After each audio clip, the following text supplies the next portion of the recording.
ونصلي على رسوله الكريم. أما بعد فأعوذ بالله من الشيطان الرجيم. بسم الله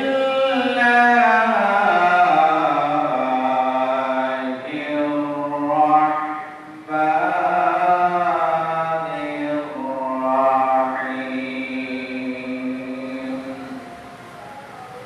إن الله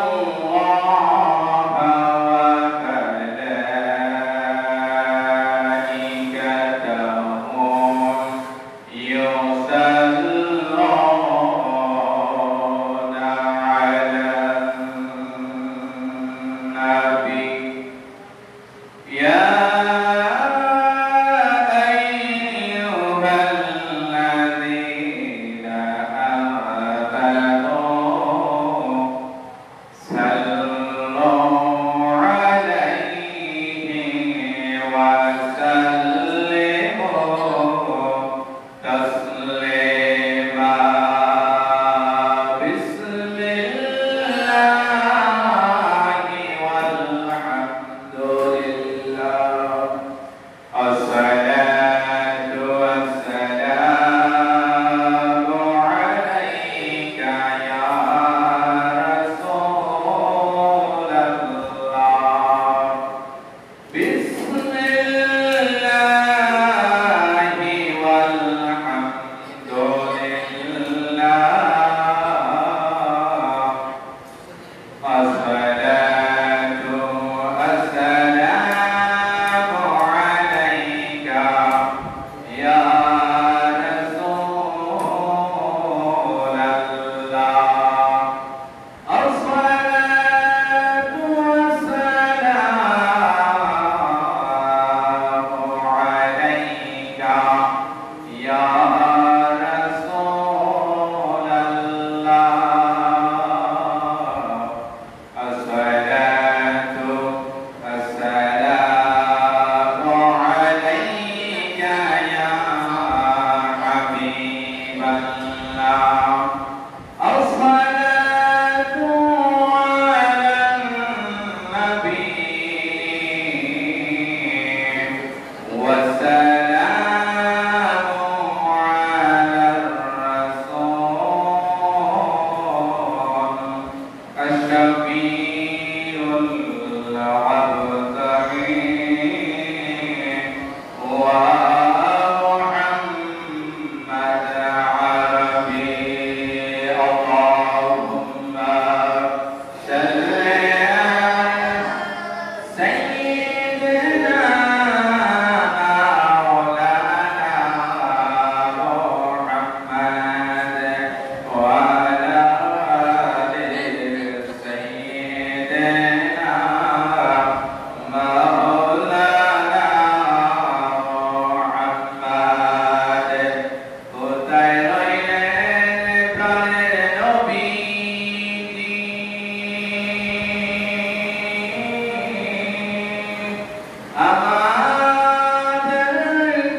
প্রাণপ্রিয় সুন্নাহ ভাই নূরে মদিনা কেন্দ্রীয় জামে মসজিদের সম্মানিত মুসল্লিয়ানে কেরাম, সম্মানিত মুআজ্জাজ আমার প্রাণপ্রিয় শ্রোতাবৃন্দ, উলামায়ে কেরাম, আমার প্রাণপ্রিয় যুবক ভাইরা, আমার বর্তমান অবস্থান আমার সম্মানিত মা ও বোনেরা, রব্বুল আলামিনের দরবারে আমরা শুকরিয়া আদায় করি যে মহান রব্বুল আলামিন আমাদেরকে আল্লাহ তাবারক ওয়া তাআলা মহব্বত করে, মায়া করে, আল্লাহ করে এই পবিত্র সফর মাসের দ্বিতীয় সপ্তাহে আল্লাহ রাব্বুল আলামিন আসার তৌফিক আল্লাহ দান করেছেন। মহান রব্বুল আলামিনের দরবারে উচ্চ আওয়াজে কালিমাতুশ শুকর আদায় করে সবাই বলে আলহামদুলিল্লাহ। শুকরিয়া আদায় করলাম কার? আল্লাহ রাব্বুল আলামিনের। আমার বাবারা ভাইরা, আমরা খুবই মর্মাহত, আমরা খুবই কষ্টের মধ্যে বর্তমানে আছি। কারণ হলো বর্তমান বাংলাদেশের যে অবস্থা, এই বাংলাদেশের পরিস্থিতি খুবই করুণ অবস্থা। আপনারা অনেকে জানেন বাংলাদেশে বর্তমানে কি অবস্থার উপরে চলতেছে। বিশেষ করে আমাদের এই ঐতিহ্যবাহী সিলেটকে বাংলাদেশের দ্বিতীয় রাজধানী বলা হয়। আলহামদুলিল্লাহ বলেন। বাংলাদেশ হলো আমাদের, বাংলাদেশটা হলো সোনার বাংলাদেশ। সোনার বাংলাদেশের সোনার ছেলেরা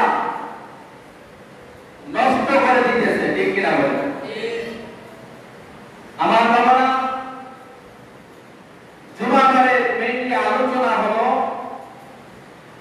যিনি আলোচনা করবেন খতিব সাহেব অথবা ইমাম সাহেব, গত সপ্তাহে বাংলাদেশের ভিতরে কি কি ঘটনা ঘটতেছে এগুলো একটু আলোকপাত করাই হলো জুমাবারে কিছু আলোচনা তুলে ধরা, গ্রামের মানুষদেরকে জানানোই হলো ইমাম সাহেবের কর্তব্য, ঠিক কিনা বলেন? আমার ভাইরা, আমাদের সিলেটের মধ্যে ঘটে গেল একটা মর্মান্তিক একটি ঘটনা। শুধু আমাদের সিলেটেই না, প্রায় জায়গার মধ্যে নারী নির্যাতনের কাজ, নারী ধর্ষণের কাজ একেবারে অহরহ চলতেছে, ঠিক কিনা বলেন? আরে কি বলবো অবস্থা, লক্ষ্য করেন কথাগুলো। কারণ বাংলাদেশটা যদি কোরআন সুন্নাহ মোতাবেক, নবীর আদর্শ মোতাবেক পরিচালনা করা হয়তো তাহলে খোদার কসম বাংলাদেশের মধ্যে কোনো সন্তান জন্মে না, কোনদিন বাংলাদেশের মধ্যে ধর্ষণ সৃষ্টি হইতো না, ঠিক কিনা বলেন? আমার ভাইরা বন্ধুরা, সেই ভাইরা, মা-বোনরা হলো মাথার তাজ। যেই মায়ের গর্ভ থেকে আপনি ভূমিষ্ঠ হয়েছে, ওই মা সম্মান দিয়েছেন আবার আল্লাহ পাক, আলহামদুলিল্লাহ বলেন। ওই মহিলাদেরকে সম্মান দিয়েছেন আবার নবীজি। রাসূল পাক সাল্লাল্লাহু আলাইহি ওয়াসাল্লাম থেকে শুরু করে আদম পর্যন্ত যত মানুষ পৃথিবীর জমিনে এসেছেন, হযরত আদম আলাইহিস সালাম থেকে নিয়ে আজ পর্যন্ত মনে করেন শুধু আদম আলাইহিস সালামকে আল্লাহ পাক নিজ পুত্রতে সৃষ্টি করেছেন। মাটি দিয়া, আগুন দিয়া, পানি দিয়া, এই সমস্ত কি আল্লাহ রাব্বুল আলামিন আদম থেকে তৈরি করেছেন। হাওয়া আলাইহিস সালামকে তৈরি করেছেন আদম আলাইহিস সালামের বাম পাজরের ওই অঙ্গগুলো দিয়ে। আলহামদুলিল্লাহ বলেন। ঈসা আলাইহিস সালাম আল্লাহ পাকের কুদরতি ফুৎকার দিয়ে আল্লাহ তাআলা সৃষ্টি করেছেন। আমার আপনার নবী মুহাম্মদ রাসূলুল্লাহ সাল্লাল্লাহু আলাইহি ওয়াসাল্লাম জমিনে এসেছেন এক মায়ের গর্ভ হইতে। আলহামদুলিল্লাহ বলেন। ঈসা নবী এসেছেন মরিয়ম আলাইহিস সালামের গর্ভ হইতে। হযরত ইব্রাহিম আলাইহিস সালাম থেকে ইব্রাহিম নবী বলেন, মুসা নবী বলেন, ঈসা নবী বলেন, মুহাম্মদুর রাসূলুল্লাহ সাল্লাল্লাহু আলাইহি ওয়াসাল্লাম বলেন, প্রত্যেক নবী রাসূলগণ মায়ের গর্ভ দিয়ে অতিবাহিত হতে হয়েছে। ঠিক কি না বলেন? যেমনি বলেন কোরআন আমার ভাইরা, এই সিলেটের জমিনের মধ্যে আল্লাহ রাব্বুল আলামিন ওলিদেরকে আল্লাহ রাব্বুল আলামিন প্রেরণ করে দিয়েছেন। হযরত শাহজালাল শাহ পরাণ 360 আউলিয়া নিয়ে সিলেটের পূর্ণভূমির মধ্যে আগমন করেছেন। আর পর্যন্ত যদি আমার ভাইরা প্রেরণ করে সিলেটের জমিনের মধ্যে হযরত শাহজালালকে কত কিছু দিয়েছে। আর এর মাধ্যমে সরকার আওয়ামী লীগ বলেন, বিএনপি বলেন, জাতীয় পার্টি বলেন, যেই দলের লোক হয় না কেন, যখন জাতীয় সংসদ অধিবেশন শুরু হয়ে যাবে তখন ওই শাহজালাল শাহ পরাণের বাজার জিয়ারতের মাধ্যমে তারা ওই সংসদের কার্যক্রম শুরু করে দেয়। ঠিক কি না বলেন? কিন্তু আমার ভাইরা, এই শাহজালালের জমিনে আমি আজকে বড় হয়েছি, আমি কোনদিন শুনি নাই শাহজালালের দর্শন হওয়ার মতো কোন কাজ কোন যুবক কোন পুরুষেরা কোন নারীকে ইমতিজিক করেছে। শুনছেন আপনারা? সিলেটে অন্তত হয় নাই।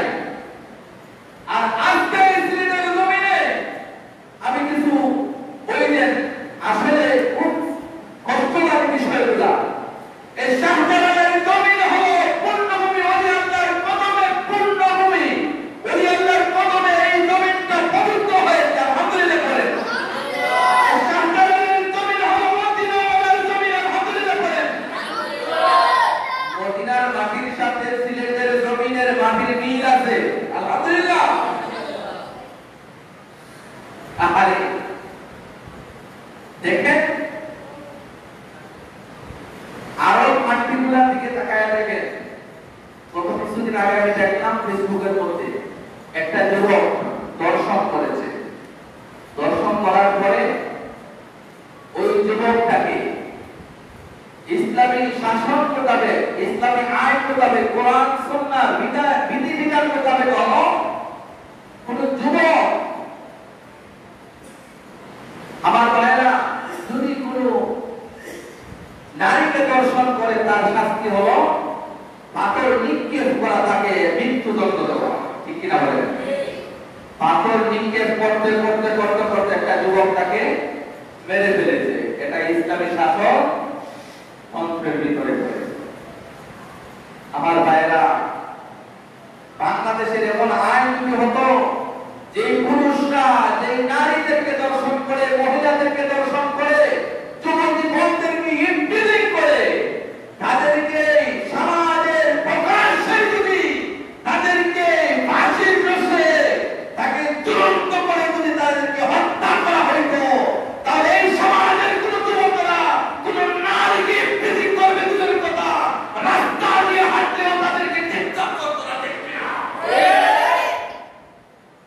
আমার ভাইরা, আমি তো যুবক, আপনারাও তো অনেক সময় যুবক ছিলেন বাবারা, অনেক যুবক ভাইরা এখানে আছেন। কি বলবো, আমাদের সমাজের দুর্গতি, সমাজের ঘৃণিত কাজগুলা সমাজের মধ্যে ঘটে যাচ্ছে। আমাদের মেয়েদের ভবিষ্যৎ জীবন কি হবে, আমাদের মেয়েদের ভবিষ্যৎ জীবন কি হবে, এগুলা নিয়ে আমরা চিন্তিত।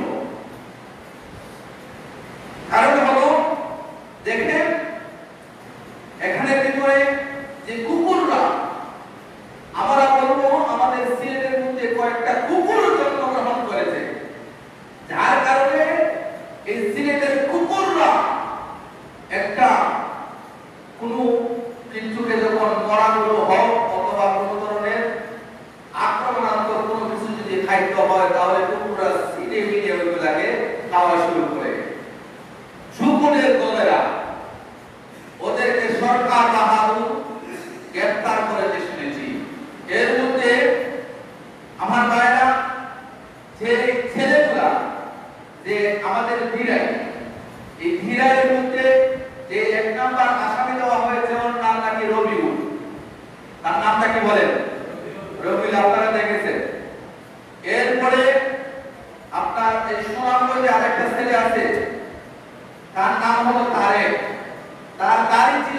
লম্বা, তার দাড়িটা শেভ করে, চুল শেভ করে লুকাইয়া টাকার চেষ্টা করেছিল।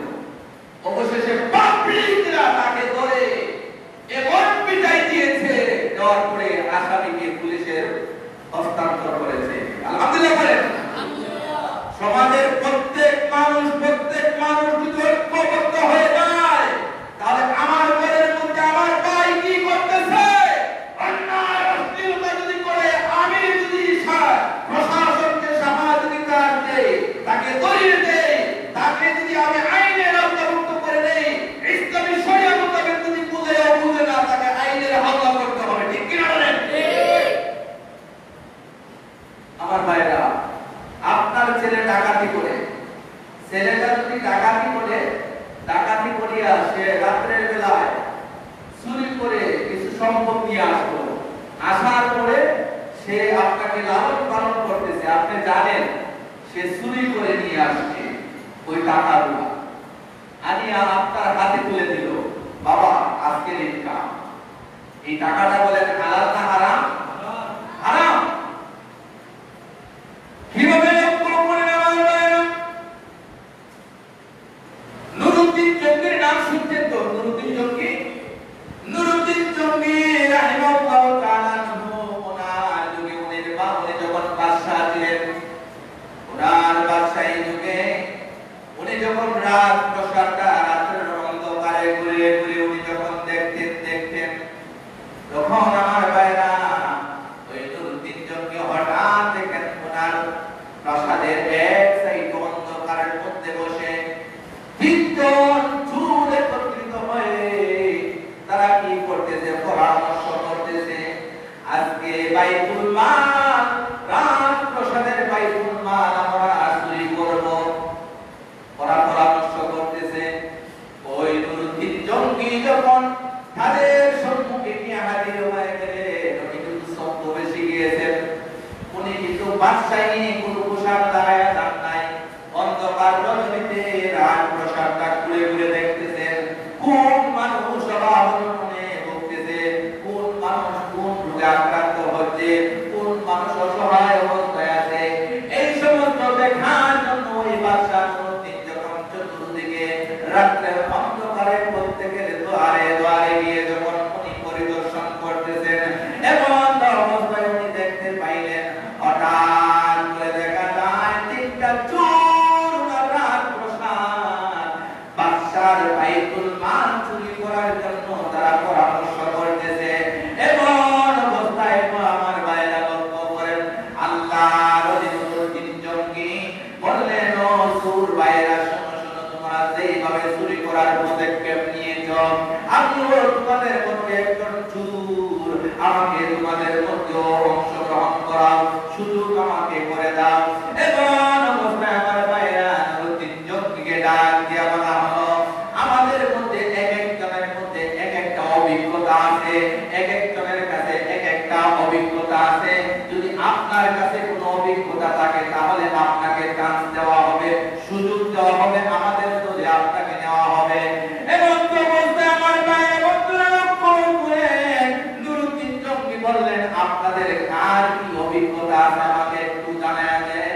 এমনি ভাবে প্রথম ডাকাতটা নিয়ে বলল, আমার মধ্যে এমন গুণ আছে, আমি যখন দারওয়ান যখন বাইতুল মালের গেটের মধ্যে দাঁড়ায় থাকে, আমি যখন হুঙ্কার দিব, বাঘের মতো হুঙ্কার দিয়ে উঠব, তখন দারওয়ান এখানের মধ্যে দাঁড়ায় থাকতে পারবে না, আমার হুঙ্কারের গর্জনে এসে পলায়ন করবে, আমরা সহজে ওই দারওয়ানকে অতিক্রম করে গেট অতিক্রম করে বাইতুল মালের ভিতরে ঢুকতে পারবো, কোনো অসুবিধা হবে।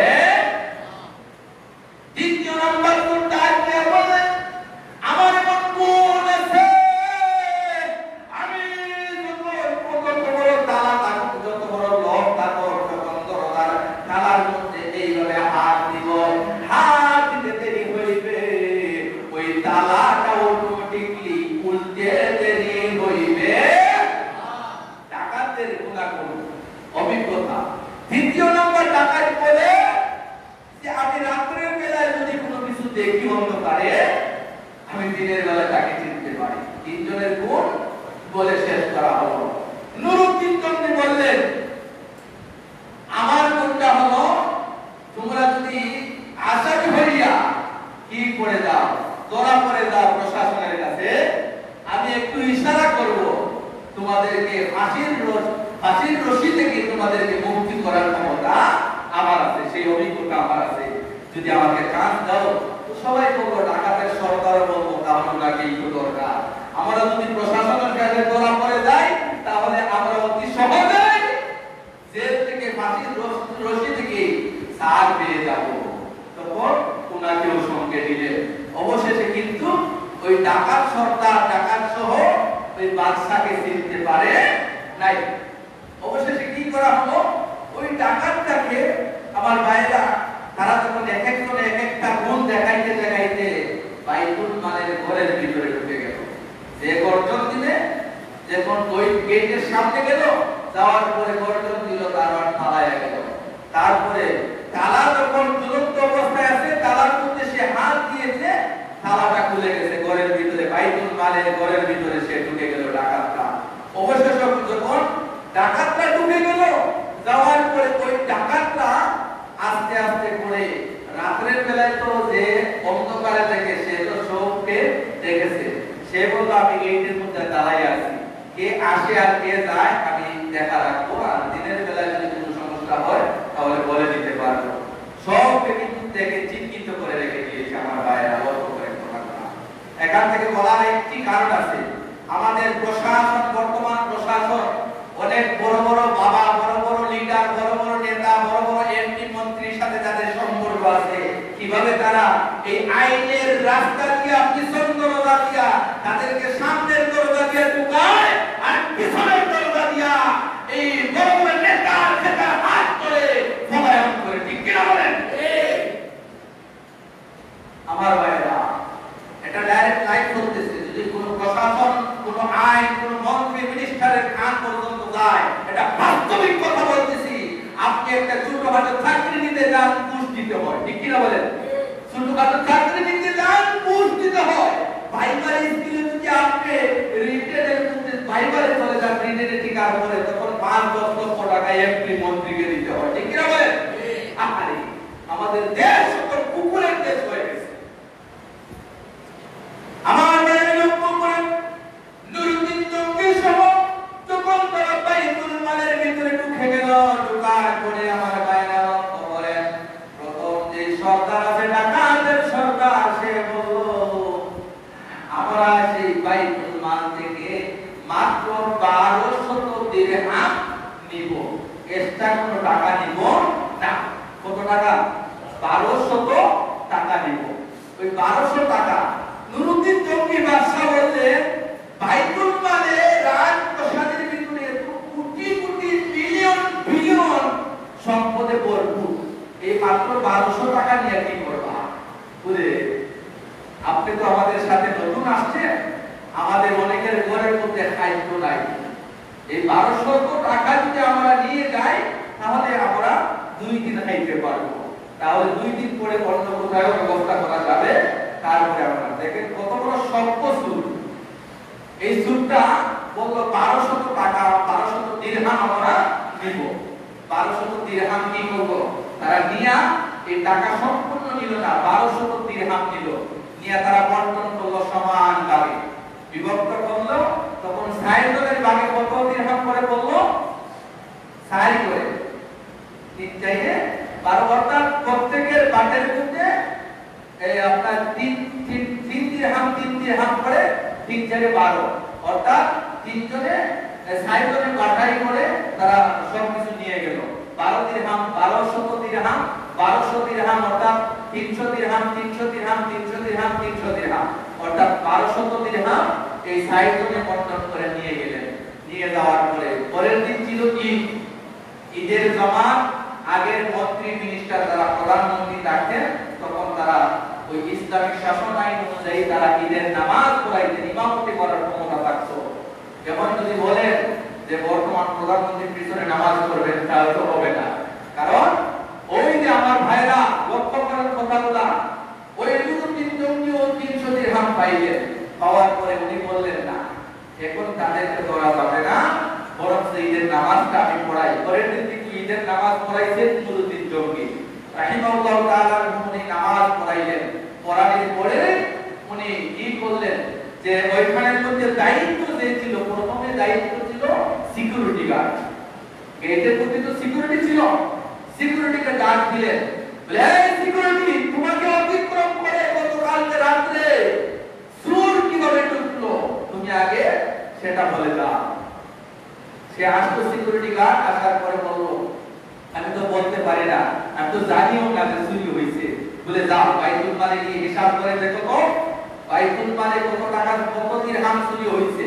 বাইতুল মালের ভিতরে গিয়া ঢুকলো সিকিউরিটি গার্ড, ঢুকিয়া দেখলো যে 1200 দিরহাম মাত্র চুরি হয়েছে। এই 1200 দিরহাম তো কোনো ব্যাপার না, 1200 টাকা কোনো ব্যাপার না। তো সিকিউরিটি গার্ড বলল 1200 দিরহাম চুরি হয়েছে, আর এটা গিয়া প্রধানমন্ত্রী বাদশার কাছে বলবো না, এটা তো অল্প টাকা, তা বলা যাবে না। বরং কি করা যায়, এই সিকিউরিটি গার্ড মনে মনে ভাবলো যে আমি বরং আরো 1200 দিরহাম এখান থেকে লুকাইয়া দেই, তাহলে তো এই প্রধানমন্ত্রী বা বাদশার কাছে গিয়া বলবো 2400 দিরহাম। কত দিরহাম হয়ে গেল?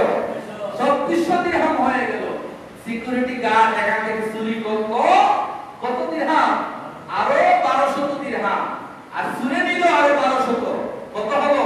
2400 দিরহাম হইল।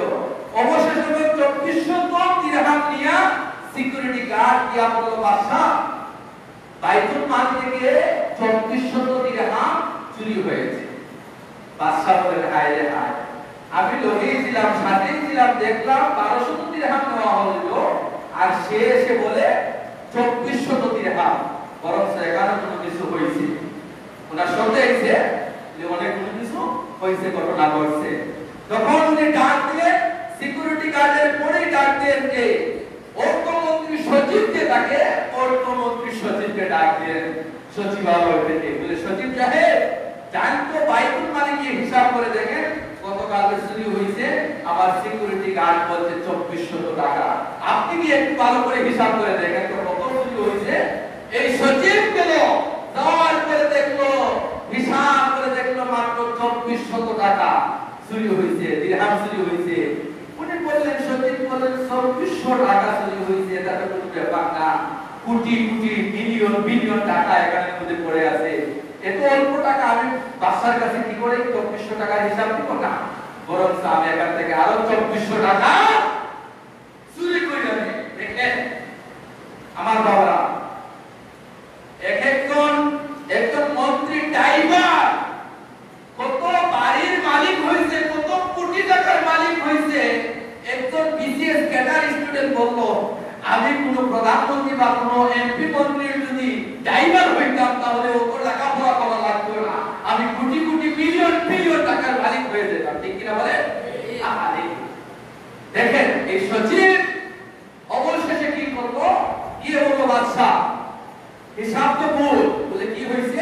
মন্ত্রী তো একজন মন্ত্রী, উনি ভাবলেন হায় রে হায় 4800 টাকা, এটা তো কোনো ব্যাপার না, সামান্য টাকা, এটা না দিলে তাহলে উনি ভাবলেন আমি আরো 4800 টাকা এখান থেকে নিয়ে যাই। নাউজুবিল্লাহ বলবেন না? আরে এই 4800 টাকা অর্থমন্ত্রী নিল, এখন কত শত হইল? প্রায় 96 শত, অর্থাৎ 9600 টাকা হইল। এখন অর্থমন্ত্রী নিল আরো 4800 টাকা, আমার ভাইরা এখন হয়েছে 9600 টাকা।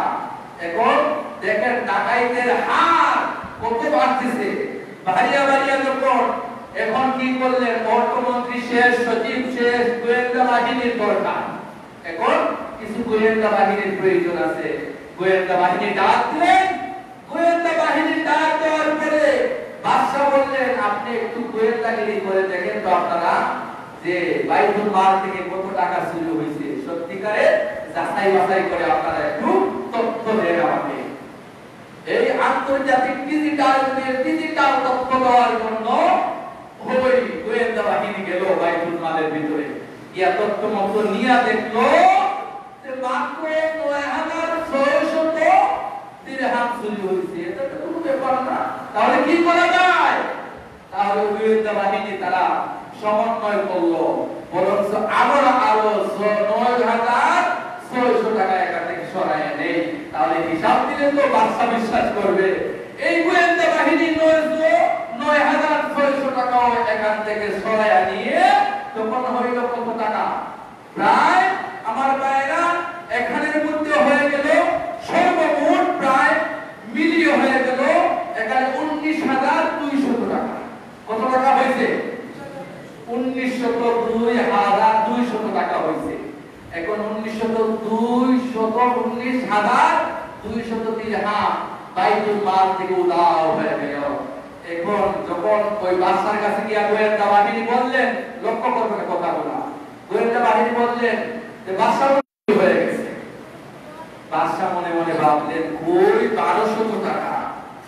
এখন দেখা যায় ১৯,২০০ দিরহাম বাইতুল মাল থেকে জনগণের সম্পদ, কৃষকের সম্পদ, এই সমস্ত মানুষের কাছ থেকে কর আদায় করে করে জমা করলাম জনগণের টাকা।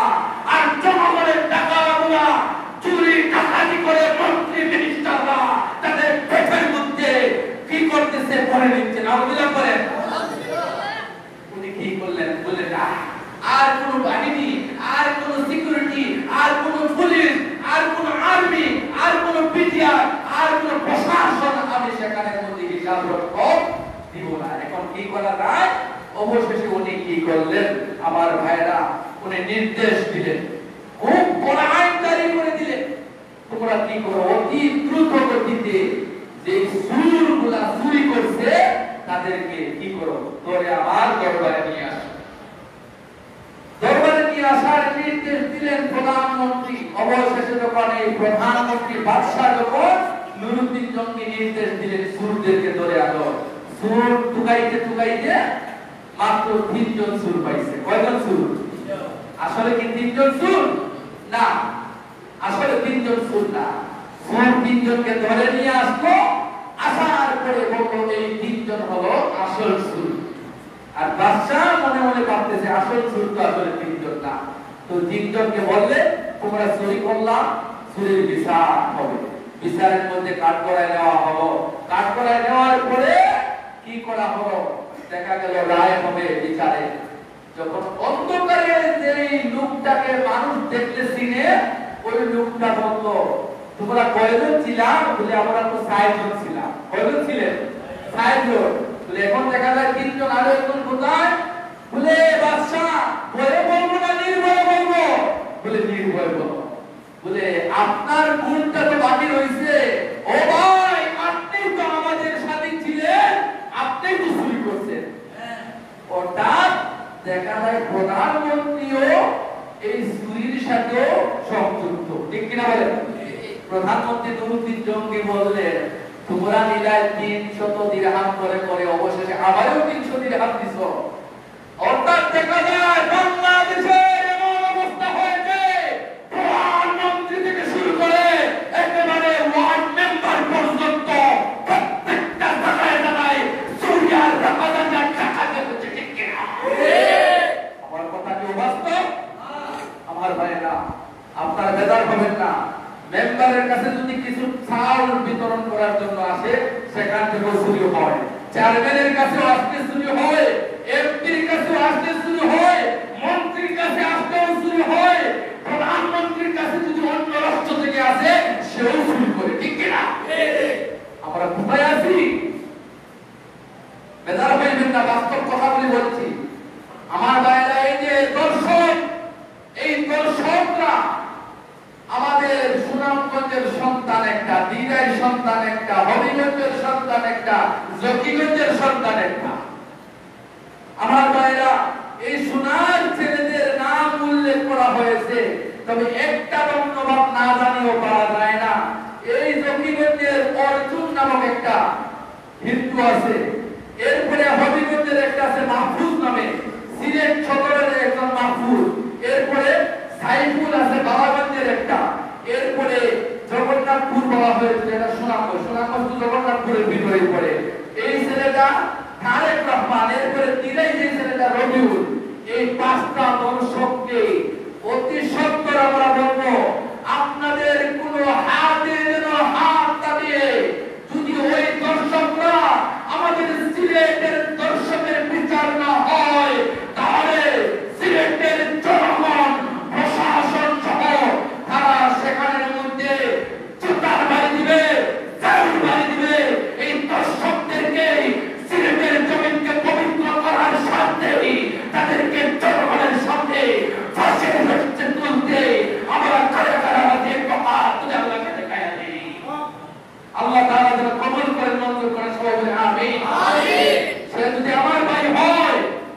করিয়ে দিতে হবে, ঠিক কি না? আমার ভাইরা, প্রধানমন্ত্রী হোক আর নেতার ভাই হোক আর নেতার ভাই হোক, সেই দর্শক একজন মহিলা নির্ঘাত স্বামীর সাথে বেড়ানোর জন্য গেছে, তার স্বামীর কাছে সে হস্তান্তর করে কেড়ে নিয়ে তাকে দর্শন করেছে সেই এমসি, সেই ভূখণ্ড যুবলীগ ছাত্রলীগের কিছু কুকুররা। অনেকে বলে ছাত্রলীগের না, আমার ভাইরা যদিও ছাত্রলীগের না হয়, ছাত্রলীগেরও হয়, বিএনপিরও হয়, জাতীয় পার্টিরও হয়, যে কোন দলেরও হোক, অন্যায় যে করব তাকে বিচার করতে হবে। অস্থিরতা যেই করুক না কেন তাকে ছাড় দেওয়া যাবে না, ঠিক কিনা? আমার ভাইরা, আপনারা বলতে পারেন রাজনৈতিক আলোচনা নয়, এটা হক। হককে তিন ভাগে ভাগ করা হয়েছে: হকুল্লাহ, হকুল ওয়ালিদাইন, হকুন নাস। আল্লাহর হক, মা বাবার হক আর মানুষের হক। যদি এই তিন জায়গার মধ্যে হস্তক্ষেপ করা হয়, আল্লাহর হক যদি কেউ আদায় করে না, আল্লাহর কাছে তওবা করলে আল্লাহ মাফ করে দিতে পারেন। কিন্তু যদি হকুল ওয়ালিদাইন, পিতামাতার হক কোন সন্তান নষ্ট করে, পিতামাতা মাফ না করা পর্যন্ত আমার আল্লাহ ওই সন্তানকে মাফ করবেন না।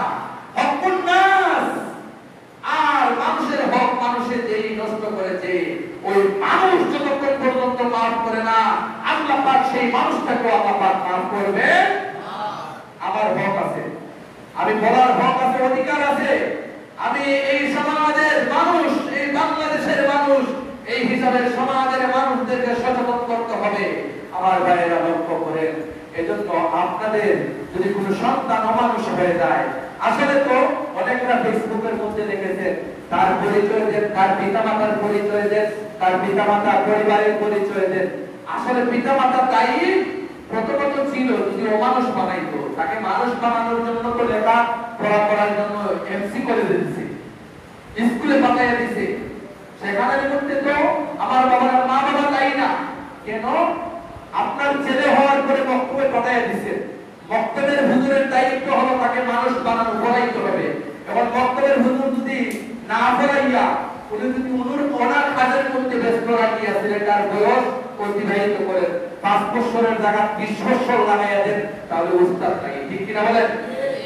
উস্তাদ লেখাপড়া করাইতেছেন, উস্তাদ লেখাপড়া করানোর পাশাপাশি যখন সে বক্তব্য করলো, মাদ্রাসা করলো, টাইটেল মাদ্রাসায় গেল, যাওয়ার পরে যদি ওই নরপশু যে সমস্ত অনেক হুজুররা আছে, বলৎকার হয়ে গেছে, যারা ছোট্ট ছোট্ট ছেলেদেরকে ধরে নির্যাতন করে, অর্থাৎ দর্শন করে, অনেক ভাই বন্ধুরা আছেন যারা আমার মতো পাঞ্জাবি লাগায়, টুপি লাগায়া তারা ওই মক্তবে মাদ্রাসায় পড়নেওয়ালা ছোট্ট ছোট্ট মেয়েদেরকে দর্শন করে, ঠিক কিনা? এই সমস্ত আইনের অন্তর্ভুক্ত করতে হবে। যে সমস্ত মাদ্রাসার হুজুররাও যদি দর্শন করে মহিলা মাদ্রাসায়, আমার বাবারা বলতে হবে, এই সমস্ত দর্শন যদি আলিয়া মাদ্রাসায় হয়, কওমি মাদ্রাসায় হয়, নুরানি মাদ্রাসায় হয়, যে কোনো জায়গার হোক, তাকে সেই দর্শনের মামলা দিয়ে সেই হুজুর যত বড় আলিম হোক, তাকে ফাঁসির কাস্তে ঝুলাইতে হবে, ঠিক কিনা? অন্যায়কে অন্যায় বলতে হবে, ন্যায়কে ন্যায় বলতে হবে। সেটাই হলো আপনার আমার দায়িত্ব। বেজার হবেন না। আল্লাহ রাব্বুল আলামিন আপনাকে আমাকে যেন এই সমস্ত কুলাঙ্গার সন্তান যেন আপনার আমার খুলে, আল্লাহ পাক আপনার আমার মায়ের গর্ভে যেন এই সমস্ত কুলাঙ্গার সন্তান না আনে। সবাই বলে আমিন। এই কুলাঙ্গারদের কারণে মা বাবা কলঙ্কিত হয়েছে, তার গ্রাম কলঙ্কিত হয়েছে, ফ্যামিলি কলঙ্কিত হয়েছে, তার বংশ কলঙ্কিত হয়েছে, ঠিক কিনা? আমার ভাইরা, এজন্য মানুষ হইতে হবে ভাই। শুধু লেখাপড়া করলে মানুষ হওয়া যায় না। শিক্ষাকে দুই ভাগে ভাগ করা হয়েছে, সুশিক্ষা আর কুশিক্ষা। শিক্ষা অর্জন করতে হবে সুশিক্ষা। শিক্ষিত হয়ে যদি বলেন না আমি মুফতি সাহেব, আমি মুহাদ্দিস সাহেব, আমি শাইখুল হাদিস, আমি মুহতামিম, আমি সুপারিনটেন্ডেন্ট, আমি প্রিন্সিপাল, আমি অধ্যক্ষ, আমি হয়ে গেছি মাস্টার প্রিন্সিপাল, না। অহংকার তকব্বুরি কোনো শিক্ষিত মানুষের মধ্যে থাকে না। না, সেটাই শিক্ষিত মানুষ না, সুশিক্ষা নয়, সেটাই হলো কুশিক্ষা। ঠিক কিনা বলেন? আল্লাহ রাব্বুল আলামিন আমাদের এই পবিত্র ভূমিটাকে যেন পবিত্র রাখেন। সবাই বলে আমিন। ওলি আল্লাহর বরকত যদি পড়ে যায় ধ্বংস হয়ে যাবে আপনার জিন্দেগি। আমার ভাইয়েরা, ওলি আল্লাহর সহবতে থাকবেন, ওলি আল্লাহর দরবারে যাইবেন, ওলি আল্লাহর নিকটে যাইবেন, ওলি আল্লাহর কাছে উসিলা নিয়া, ওলি আল্লাহর উসিলা নিয়ে আল্লাহর কাছে মাফ চাইবেন। আল্লাহ আমাদের সিলেট ভূমিটাকে আল্লাহ পবিত্র করে দাও। ওলি আল্লাহ যেন আমাদের উপরে রুহানি তাওয়াজ্জুহ নসিব করেন। সবাই বলে আমিন। আমার ভাইয়েরা, অনেক কথা বললাম, উদ্দেশ্য ছিল অন্যটা, এক বিষয় নিয়ে আলোচনা করে চলে গেলাম, সময় শেষ হয়ে গেছে। আমার বাবারা, আপনাদেরকে অনেক কষ্ট দিলাম, কথাটা বাস্তবিক দিক। আপনার আমার সন্তানদেরকে যেন আল্লাহ পাক সুশিক্ষা অর্জন করার তৌফিক দান করেন, চরিত্রবান সন্তান হিসেবে আল্লাহ কবুল করেন। আমাদের সন্তানদেরকে যেন আল্লাহ সুসন্তান হিসেবে আল্লাহ কবুল করেন। সবাই বলে আমিন। বড় চিন্তা লাগে ভাই, এখন বর্তমান যুগে মেয়েরাও ছেলেদের হাত ধরিয়া ফালাইয়া যায়, মা বাবা কত কষ্ট করে লালন পালন করেন। যাই হোক, আল্লাহ তাআলা আমাদের সন্তানদেরকে মা বাবার কষ্ট, ফ্যামিলির কষ্ট বোঝার তৌফিক দান করো। আমার মা বোনদেরকেও যেন পর্দার ভিতরে থাকার তৌফিক দান করেন। সবাই বলে আমিন। মহিলারা বেপরদায় থাকার কারণে এই সমস্ত ঘটনা তাদের উপরে ঘটে। এজন্য পর্দায় থাকার বিষয়টা খুব জরুরি। পর্দায় থাকতে হবে, খুশিদায় থাকতে হবে। একজন নতুন ছেলের সামনে যদি উলঙ্গ হয়ে চলাফেরা করেন, তাহলে আপনার দিকে তাকাইবে যুবক ছেলেরা। আল্লাহ তাআলা আকর্ষণ বাড়ায় দিয়েছেন ছেলের প্রতি মেয়ের আর মেয়ের প্রতি ছেলে। এজন্য সাবধানতা অবলম্বন করে আমাদের মেয়েদেরকে চলাইতে হবে। এই সমাজটা আমাদেরকে সুসমাজ গড়ে তুলতে হবে, সুসমাজ বানাইতে হবে।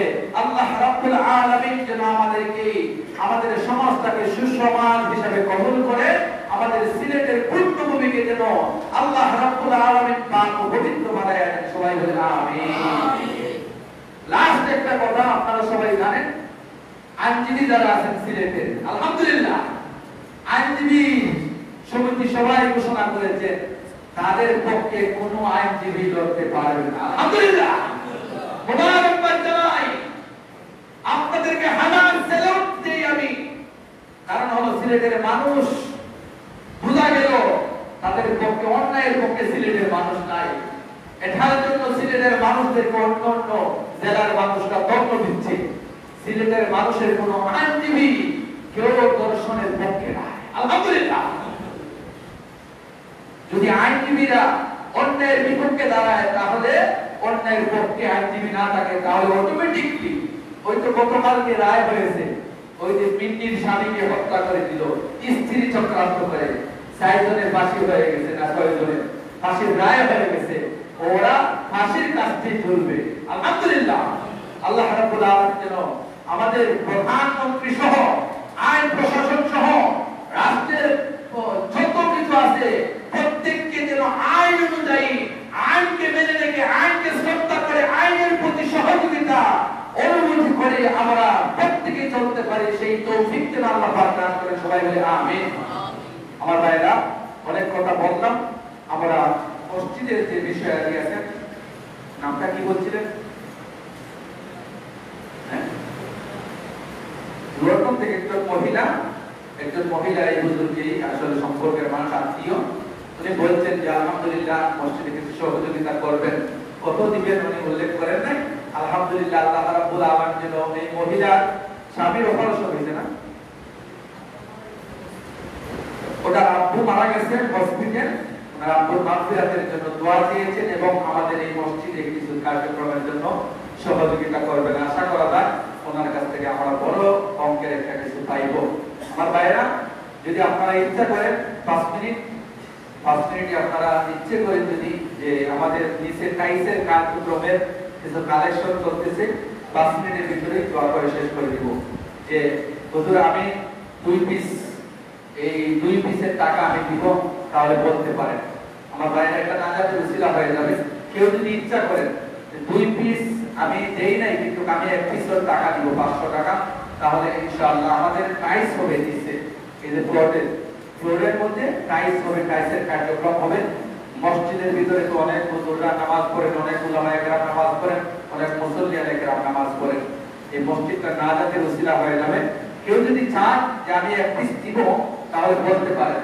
অনেকে দেখতেছি আলহামদুলিল্লাহ দিয়েছেন, এই গ্রামের সবাই দিয়েছেন। আর যারা বাকি রয়েছেন আপনারা দিতে পারেন, হুজুর আমি এক পিস দিয়ে দিব ইনশাআল্লাহ। এক পিস মাত্র 500 টাকা। আপনি মনে করলেন এই মসজিদের মধ্যে একটা অংশে মধ্যে কাল হাসরের ময়দানে উবাইয়া দাঁড়ায়া দেওয়ার একটা সুযোগ করে দিলেন। আমার ভাইরা কে দিবেন এক পিস? বলে এক পিস আমি দিব, দিয়ে দেন। 5 মিনিটের ভিতরে দোয়া করে শেষ করে দিব। সাল্লাল্লাহু আলা সাইয়্যিদিনা ওয়া মাওলানা মুহাম্মদ ওয়া আলা আলিহি ওয়া সাহবিহি ওয়া সাল্লাম। আস্তাগফিরুল্লাহ ইন্নাল্লাহা গফুরুর রাহিম। আস্তাগফিরুল্লাহ। সাল্লাল্লাহু আলা সাইয়্যিদিনা ওয়া মাওলানা মুহাম্মদ ওয়া আলা আলিহি ওয়া সাহবিহি ওয়া সাল্লাম। আস্তাগফিরুল্লাহ ইন্নাল্লাহা গফুরুর রাহিম। আস্তাগফিরুল্লাহ রাব্বি মিন কুল্লি যামবিন ওয়া আতুবু ইলাইহি। لا حول ولا قوة إلا بالله العلي العظيم. لا إله إلا الله محمد رسول الله صلى الله عليه وسلم. اللهم آمين. ربنا ظلمنا أنفسنا وإن لم تغفر لنا وترحمنا لنكونن من الخاسرين. اللهم اغفر لي ولوالدينا وارحمهما كما ربياني صغيرا. أنت ولي توفني مسلما والحقني بالصالحين. আয় আল্লাহ তাআলা মেহেরবানি করে যাকে আলোচনা করলাম আল্লাহ, আয় আল্লাহ তাআলা হক কথা বলেছি আল্লাহ, যদি ত্রুটি বিচ্যুতি হয়ে থাকে আল্লাহ ক্ষমা করে দাও। সঠিক কথাগুলি আমাদের বাংলাদেশের জন্য, তামাম পৃথিবীর জন্য কবুল মঞ্জুর করে নাও আল্লাহ। সুসমাজ, সুপ্রশাসন, সুশান্তিতে আমাদেরকে বসবাস করা তৌফিক দান করে দাও আল্লাহ। আমাদের দেশের প্রতি আপনার দয়ার নজর ফরমাও আল্লাহ। ওলি আল্লাহর জমিনে অন্যায় অশ্লীলতাকে দূর করে দাও আল্লাহ। এই ওলি আল্লাহর জমিনটাকে তুমি আল্লাহ যেভাবে পবিত্র করে দিয়েছো আল্লাহ, পবিত্র হিসাবে তুমি আল্লাহ রেখে দিও গো মাওলা। আয় আল্লাহ তাআলা মেহেরবানি করে আমাদের দুর্দি মা বাবাদের অন্ধকার কবরে তাদের মা আল্লাহ কবরগুলোকে জান্নাতের বাগিচা বানায়া দাও আল্লাহ। আমাদের দাদা দাদি, নানা নানি, শ্বশুর শাশুড়িকে মাফ করে দাও। আমাদের প্রিয় মুর্শিদের দরবারে বলন্দ ফরমাও আয় আল্লাহ তাআলা। এই গ্রামের জামাত থেকে আমাদেরকে মাফ করে দাও আল্লাহ। মেহেরবানি করে মাবুদ যারা এই মসজিদে সাহায্য সহযোগিতা করতেছেন আল্লাহ, টাকা দিয়ে পয়সা দিয়ে যে যেভাবে আল্লাহ সহযোগিতা করতেছেন আল্লাহ, প্রত্যেকের সাহায্য সহযোগিতাকে আল্লাহ কাল হাসরের ময়দানে নাজাতের ওসিলা করে দিও আল্লাহ। প্রত্যেকের মা বাবাকে মাফ করে দাও আয় আল্লাহ তাআলা। এই মসজিদের প্রতি আল্লাহ আমাদেরকে আল্লাহ সাহায্যের হাত বাড়িয়ে দেওয়ার তৌফিক দান করে দাও। তুমি বলিলেন রাহে আমাদের জান মালকে কুরবান করার তৌফিক দান করে দাও আয় আল্লাহ তাআলা।